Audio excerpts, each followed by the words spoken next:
Religionists, in our past units, we looked at some reasons. Hinduism didn't travel in a big way to China, nor did Jainism. Hinduism, we saw, was tied to the caste system and Indian culture so closely that it wasn't easily or readily absorbed into alien cultures.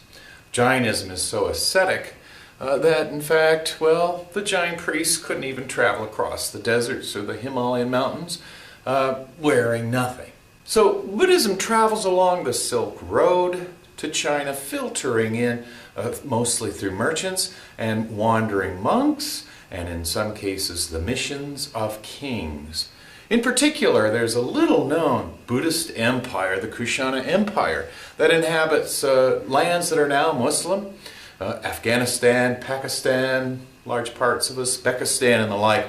And so that empire was officially Buddhist, and hence the giant Bamyan Buddhas we have in Gandhara and the like, modern-day Kandahar, and named after Alexander the Great. So it was an empire filled with Scythian and Greek Buddhists. And the Buddha image will develop there and in Mathura, and what we'll see is Mahayana, the liberal form of Buddhism we might recall from the last unit, established in the north of Asia, central to East Asia, in fact.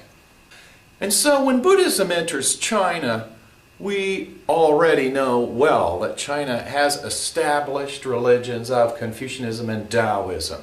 And we call China the land of three religions because, well, in the Chinese religious mind, if there is such a thing, one can be in all three religions at the same time. They don't have conflicting claims like Jews, Christians, and Muslims do. So we'll see China drastically transformed by Buddhism, but it goes the other way too.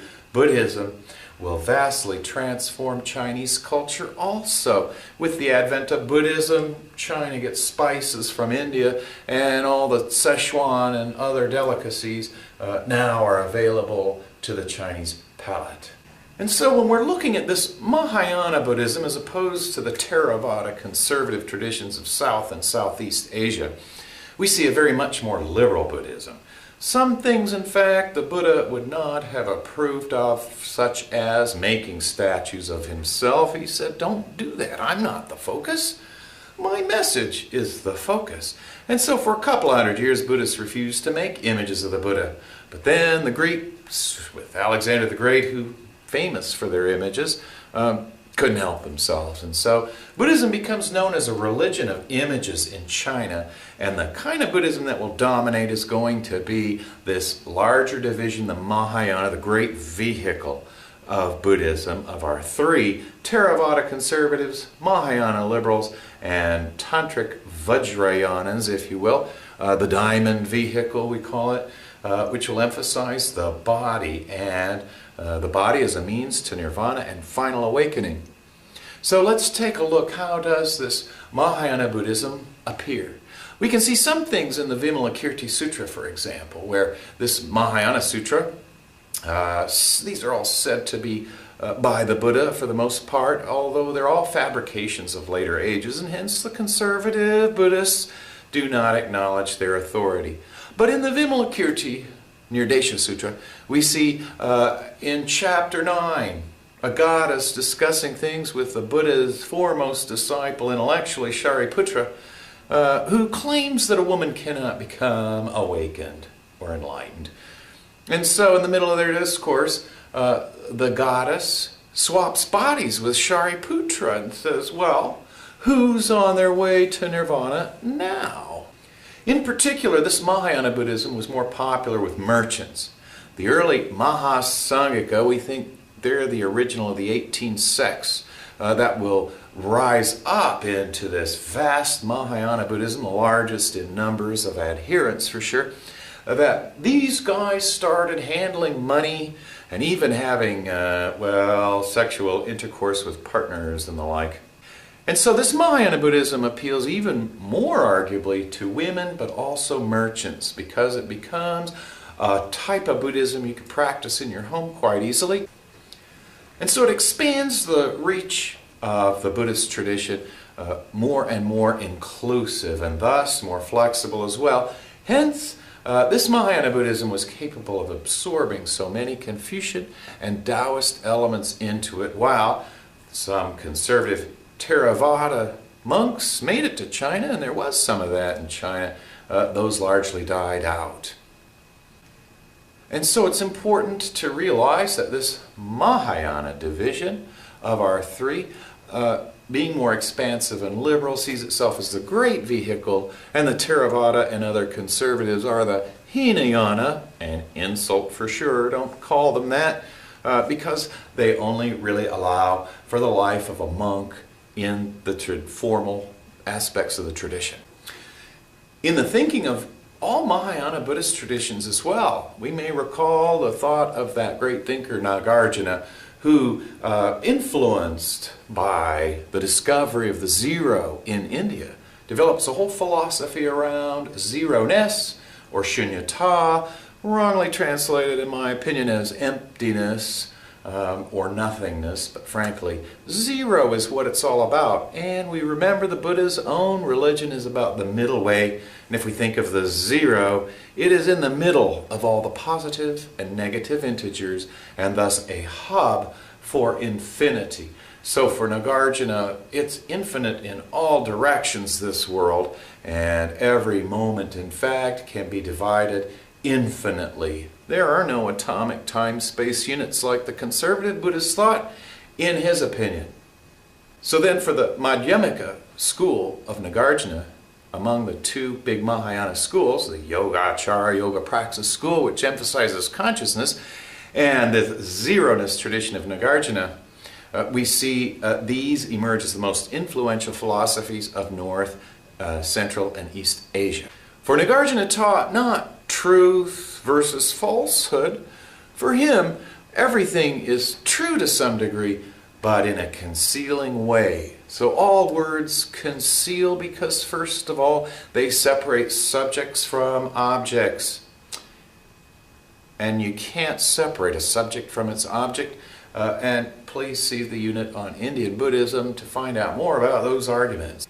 And then this Yogacara school, the Yoga Praxis school, says, well, reality can't exist apart from a knower. The known must be known by a knower, and thus nothing could be known without a consciousness. Hence, the Yogacara, Yoga Praxis school, founded by Asanga, posit 8 layers of consciousness, not different consciousnesses. The 5 sense consciousnesses we all know so well, seeing, smelling, etc., but also a 6th, the Mano-Vijnana, that collates all those senses into a world picture.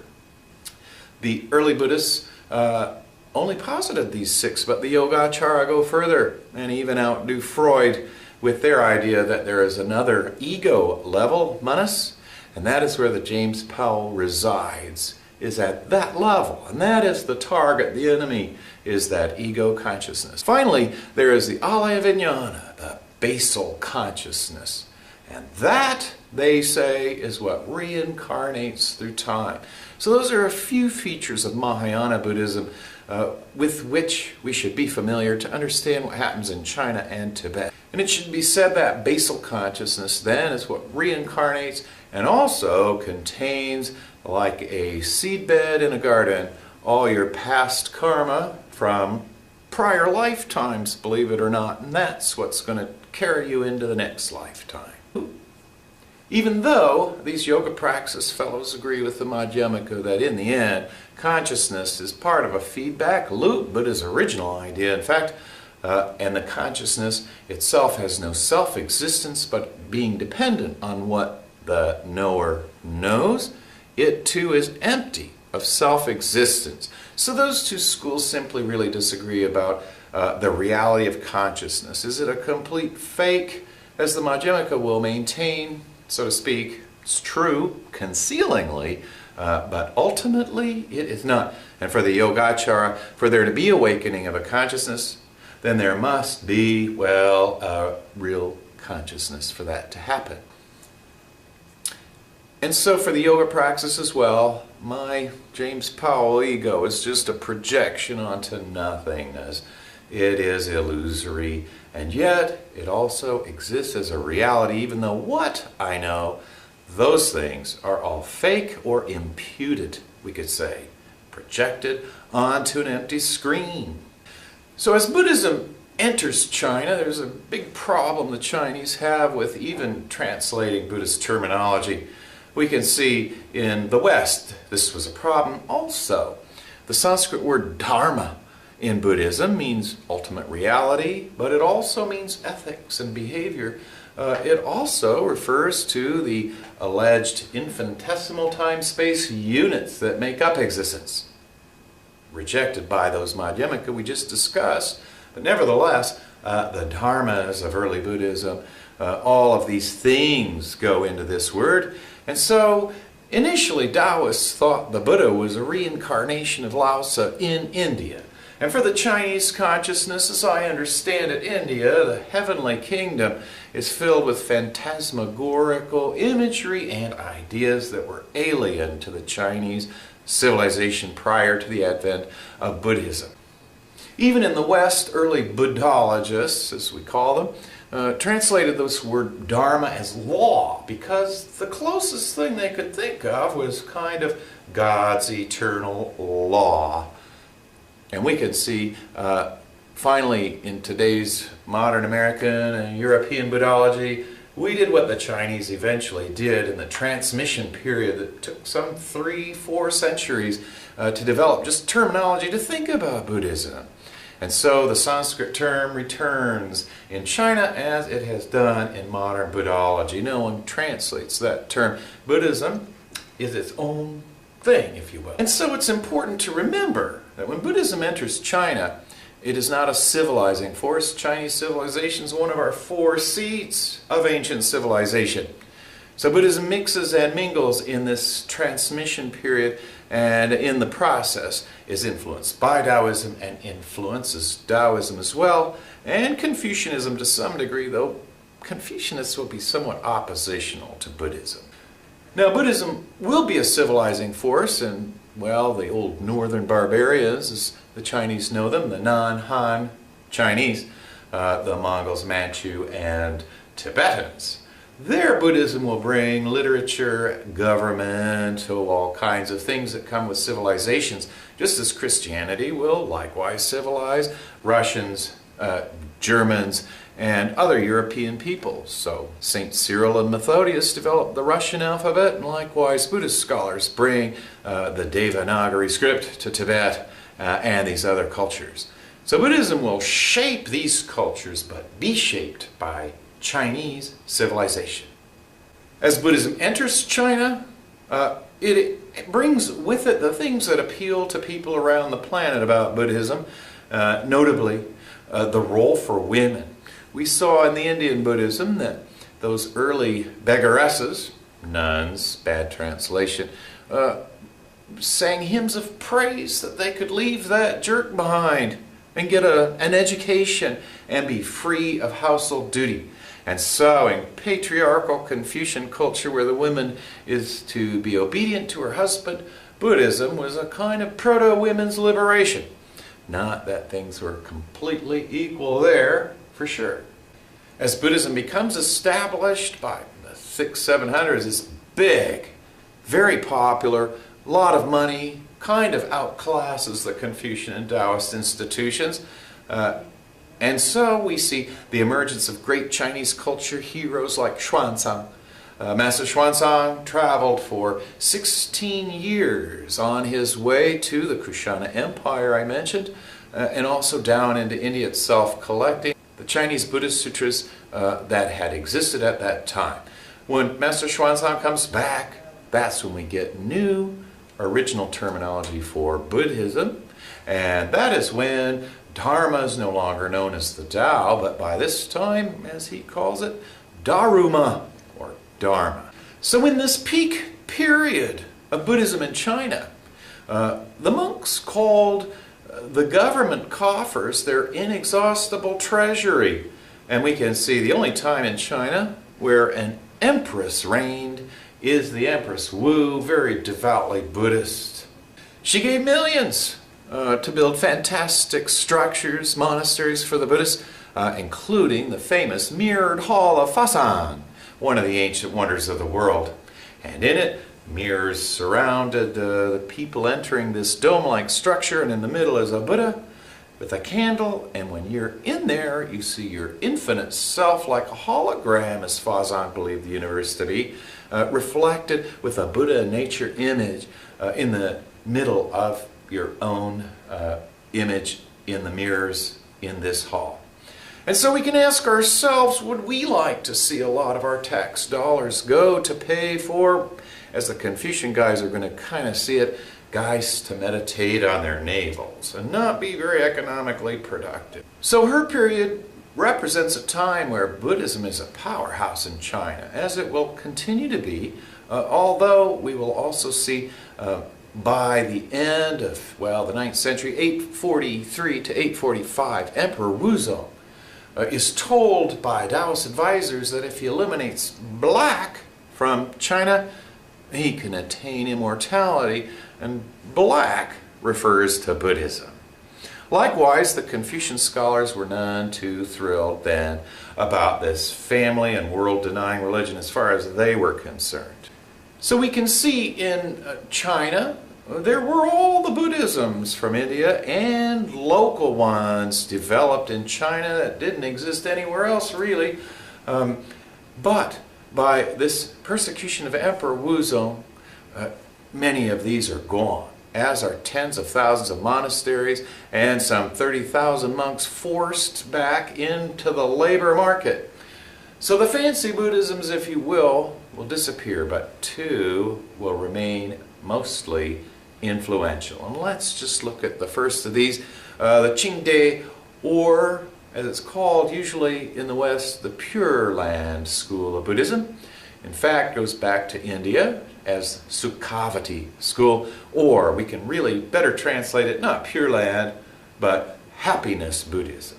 So again, they're all Mahayana schools, and the postponement of one's own awakening in favor of enlightening others is one of the principal ethical drives in Mahayana Buddhism, the ethics of the Bodhisattva. We saw this with the figure of Guan Yin as she's appropriated from Taoist sources into Buddhism. And so what of this Happiness Buddhism? What's it all about? Infinite Light Buddha is the focus, and when I talk to other Buddhists and I mention the Pure Land, Happiness Buddhism, often people laugh, and it's not fair. It really is Buddhism. The idea is that for the poor peasant, and the persecution didn't affect the religious faith of the peasants, it lives on, and that's why this Happiness Buddhism lives on as a kind of pie in the sky when you die kind of Buddhism.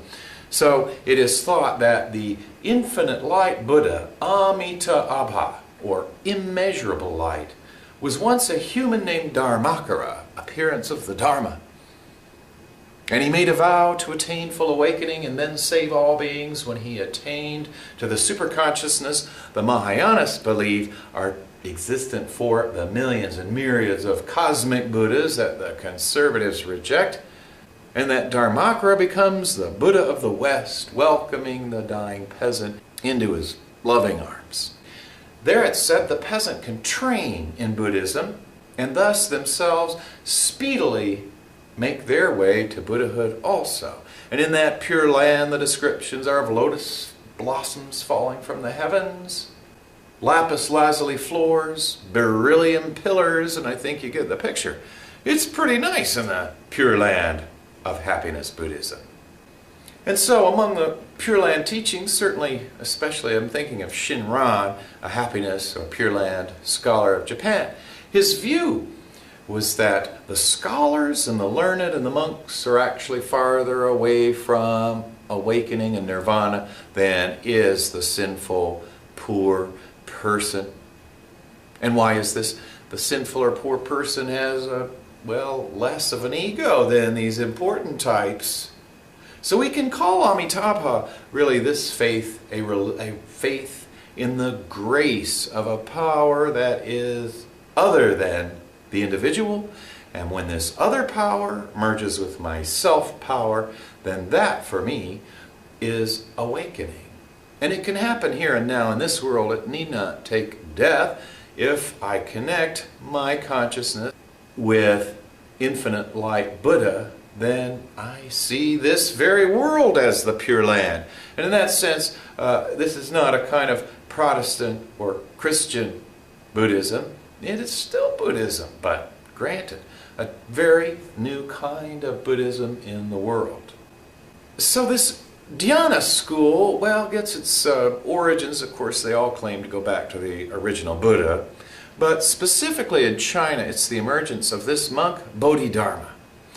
Bodhidharma travels from Pakistan. Rumor or legend has it he had red hair and blue eyes, and why, Chinese kind of thought he was a demon. In fact, believe it or not, he meditated for 9 years, staring at a cave wall, meditating so focusedly that he drills holes into the wall with his eyes.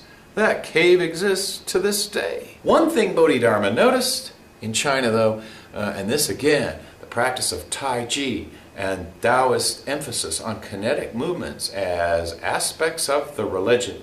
Bodhidharma says, well, our Buddhist monks just don't move around enough. And thus he incorporates martial arts into Buddhism. It doesn't exist for the Tibetans, and the conservative Buddhists just think it's madness. Buddha advised not harming even insects, so kung fu fighting is out. And so the Chan or Zen guys will tell you meditation's the critical factor, not book learning and scholarship. Words are a golden chain, but a chain nonetheless. So they call themselves a tradition outside the scriptures and a tradition of the silence of the Buddha. That's where they take this tradition. And so not many know that martial arts traditions have philosophical traditions that accompany them. The ninja follow the tantric Buddhism. The samurai follow the Zen guys. The Shaolin are also Chan or Zen Buddhists. And Kung Fu is the empty fist. The fist part's Taoist, but the Kong, emptiness, that is a Buddhist admixture. And so among the interesting practices of the Chan school is the use of the koan in Japanese or kung-an in Chinese. The kung-an was originally a Confucian idea of a legal case where something's publicly debated by two opponents and then a judgment is reached. But in Chan Buddhism we see, in fact, a very different use of the kung-an or koan. The koan is meant to jolt people out of thinking in words. And so the famous series of questions by a disciple to Master Unman, a few of them are like this. The disciple asks Master Unman, what is Buddha? And he says, well, Buddha is a shit cleaning stick. Well, you can imagine the conservative Theravadins and even the Tibetan Tantrans, they don't like that much. What's meant by that? Well, it's meant first of all to jolt the hearer out of the idea that Buddha is some kind of transcendental figure like those happiness Buddhists believe, or that Buddha is any kind of God, or that there is anything not sacred, if you will, or awakened. And thus the shit cleaning stick was used by peasants to push the poop off the old Chinese roads. Another student asks Master Unman, does a dog have a Buddha nature? And Master Unman responds with, woof! Well, that doesn't make any sense to normal people. But, again, Master Unman in the koan, which is a one-on-one intuitional exchange between teacher and student, it is intuitional, not logical or rational. So rational arguments just don't hold much sway for these Zen or Chan kind of thinkers. Of course, the most famous of these koans is, if you see the Buddha on the road, kill him. We can't see anyone saying that about Muhammad, Krishna, or Jesus. But, again, in this sense, kill the Buddha in your mind, the Buddha as anything other than the here and now presentness of our world. And in this sense, Taoism has been at work shaping and molding Buddhist tradition because the Taoists share a similar view about language and about hierarchical thinking, frankly. So in this, the Buddhists and the Taoists do disagree with the Confucian guys, but They're very distinct traditions, even though they interweave so nicely. So in subsequent centuries we'll see a merger as well of Buddhism with Confucian thought that, well, we call the influence of Buddhism on Confucian thought Neo-Confucianism. So that's how much Buddhist logic of the two schools, Madhyamaka, Yogacara, we mentioned earlier, influence the core thinking even of Confucianism itself. Buddhism will transform China just as the Jewish sect that swept Europe 2,000 years ago transforms the Greek and Roman cultures also. So there's an eerie parallel from east to the west of the Eurasian continent. And so that brings us to our third major division of Buddhist schools. The Vajrayana, the diamond vehicle it's called, or Tantric Buddhism. Now some will say that the Mahayana was already polluted by Hinduism. That's the view of the conservatives. This one is even more shocking to all the other Buddhisms, and we'll see why shortly. First of all, Tantra means literally, well, reference to the body, making the body move. This Buddhism will focus on this very body in a variety of stunning and interesting ways. One tantric Tibetan Lama I knew said, well, the conservative Buddhists, the Theravada, they're kind of like a monoplane aircraft with a propeller. You can cross the ocean to nirvana, but it could take lifetimes. And likewise, the Mahayana traditions like the Zen, Chan school we just discussed, they're like a jet plane, going to be faster, but it's not as fast as a rocket. And the rocket to nirvana, they claim, is their tantric or diamond vehicle, Vajrayana Buddhism. And so then, as we say, some see this tradition as Hindu pollution of Buddhism, and Shiva and Shakti then are back now in Buddhism, and we'll see among the practices the other Buddhists find so repulsive about this one is the idea that sexual union can lead to nirvana and liberation. Just quite the opposite of what the Buddha taught, as we may recall. Another distinction in this Tantric Buddhism is the idea of mantra, mandala, and mudra, a new shaping of Buddhist practice. Again, we can see the Hindu elements in it. Mantras for chanting focus the microcosmic aspect of reality as our voices resonate saying the mantras. Om Mani Padme Hum is perhaps the most famous in Tibet, and it means, well, roughly Om to the jewel in the lotus that I am, and the jewel is indeed, in fact, a reference to maleness, and the lotus to femaleness, and the two together to sexual union, in fact. A mandala is a visual image, and even by looking at these two classic mandalas from Japan, where there is a tantric sect, it died out in China with that persecution, 842 to 845. The mandala itself shapes your consciousness just by looking at it. Tantric Buddhists believe you've started on the path to Tantric Buddhism. It's shaped your mind directly. Finally, the Tantric Buddhists employ the mudra. Now these are old features of Buddhism, but now woven into a tight system of practice and thought in the Tantric tradition. And so we can think how our bodies convey the macrocosm, just as the mandala shows the mesocosm, where we think and feel with our eyes. We see these images as we're chanting the microcosmic mantra, looking at the mandala, which shapes our consciousness. Finally, our bodies themselves point to the macrocosmic truth of reality.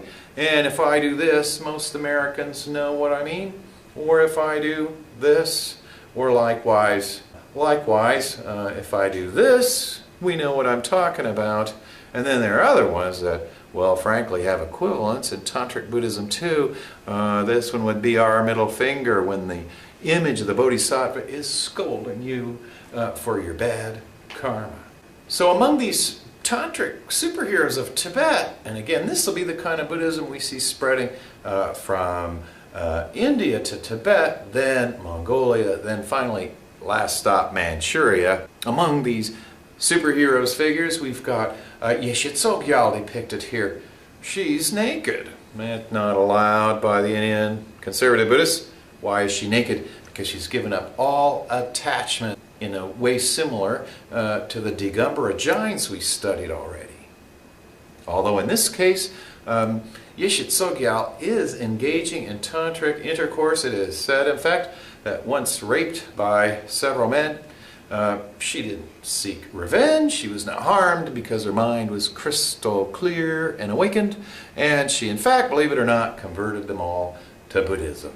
And likewise, the guy who brings Tantric Buddhism to Tibet's an odd character as well, Padmasambhava, whose name means roughly lotus power. Padmasambhava arrives in Tibet and subdues the demoness, it's claimed. He stakes her to the ground with his tantric magical powers. And to this day, these are pilgrimage sites where the original ogress who spawns the Tibetan people through union with a monkey is defeated by this Buddhist master. Here we can see Buddhism civilizing the culture and taming the local gods and goddesses, not really wiping them out, but this same kind of phenomenon we'll see with St. Boniface cutting down the tree of the Germans from their tribal phase. Then they move to the axial phase of religion, as the Tibetans do with Padmasambhava. Among the legends about this guy is that at one point in the king's entourage, he determined that some of the ministers were sympathetic to the original Pun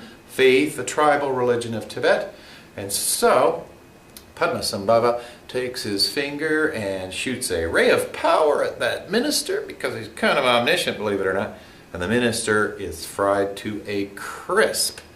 So we'll see martial arts in East Asia, but in Tibet and the Vajrayana nations, we're going to see a lot of what looks like magic and maybe hocus pocus or mumbo jumbo, if you want to put it from the words of my Japanese advisor. There are these biases, right, in all these cultures. And I guess the stereotype my Tibetan advisor had about the Japanese and Chinese Buddhisms was they're too simple. That Happiness Buddhism, that's just kind of ridiculous. So the Tibetan, Mongols, Manchus, they develop a very rigorous scholastic tradition, memorizing really tens of thousands of pages of text. But we won't see martial arts practiced really among these Buddhists. They just don't see the purpose in that Taoist addition to Buddhism. And as we look at Padmasambhava himself, believe it or not, he's actually in union with Yeshit Sogyal in this image. And the two are attaining super bliss states, having sex in the sky for 14 days. Believe that or not. And Padmasambhava, that smooth talker, he converted quite a few women in this manner.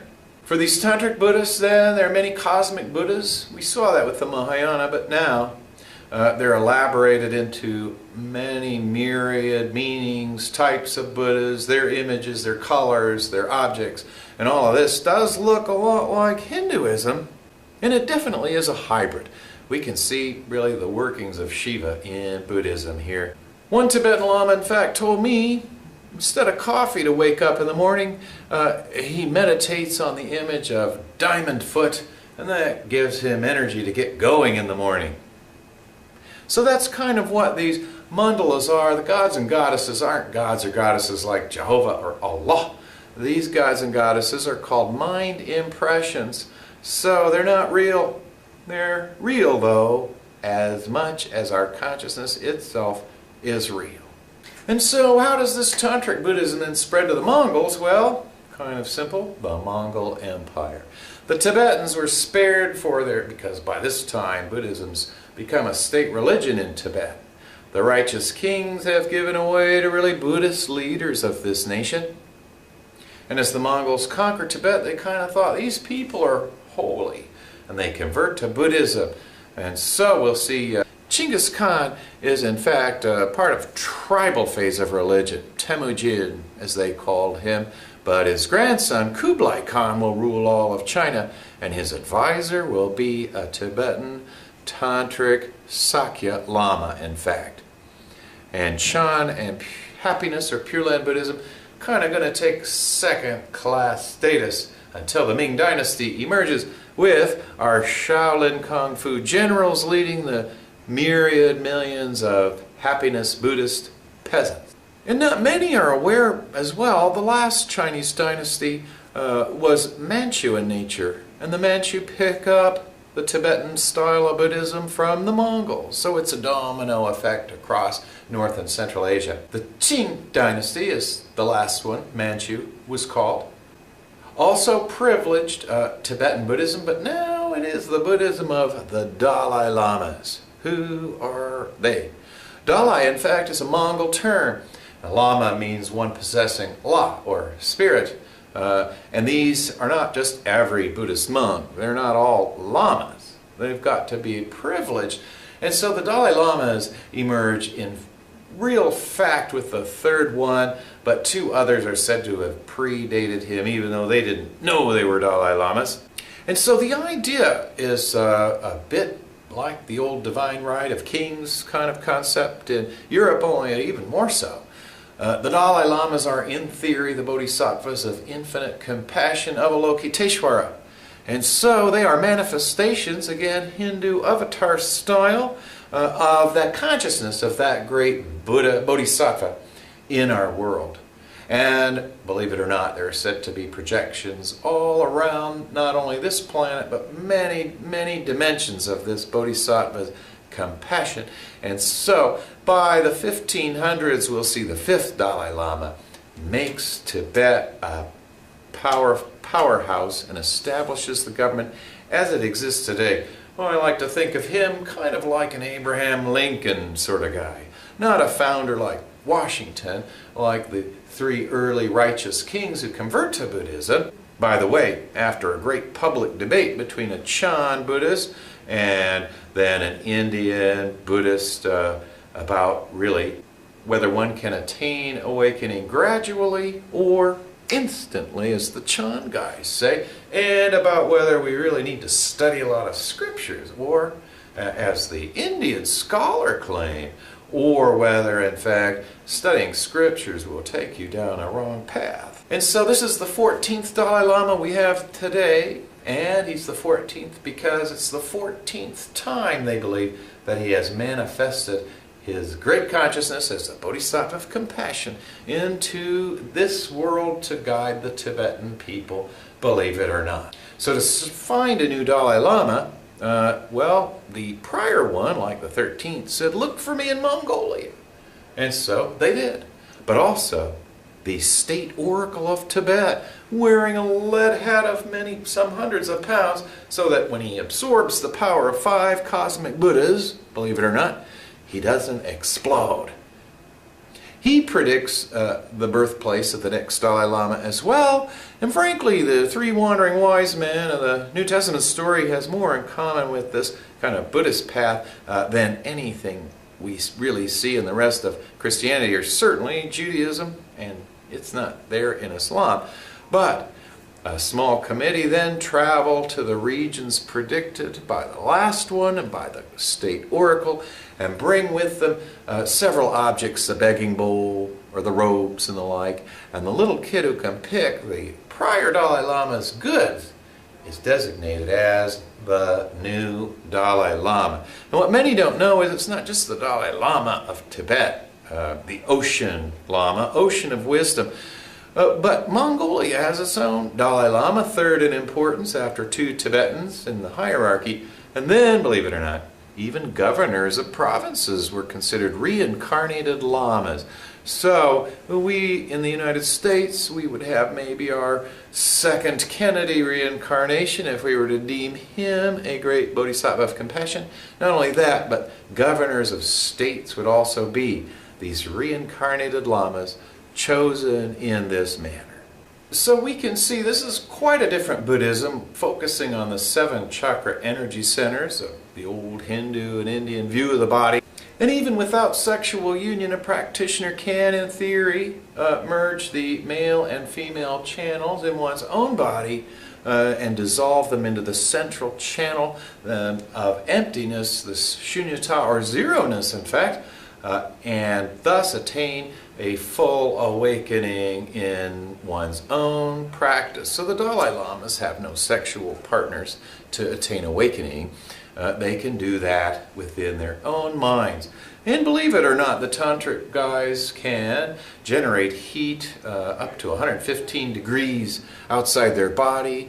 And also, believe it or not, they can cast their consciousness into inanimate objects or birds and the like. That's a fast way to travel to India, as Marpa did by casting his consciousness into a bird, flying to India, finding a dying man, and taking over his body.